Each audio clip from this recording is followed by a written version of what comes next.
Hello दोस्तों, नमस्ते, प्रणाम, राधे राधे, जय श्री कृष्णा। किया जीजा फूल ले बा, किया जीजा गजला हो, किया जीजा फूल ले बा, किया जीजा गजला हो, किया जीजा मलिया ले बा, अपने दीदी के भतार हो, किया जीजा मलिया ले बा, दीदी के भतार हो।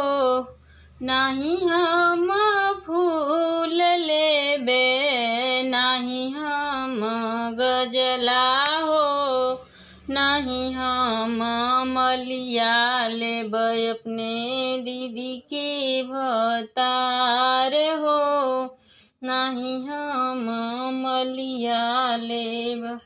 किया जीजा जीप लेबा, किया जीजा कार हो, किया जीजा ड्राइवर लेबा, दीदी के भतार हो, किया जीजा ड्राइवर लेबा, दीदी के भतार हो।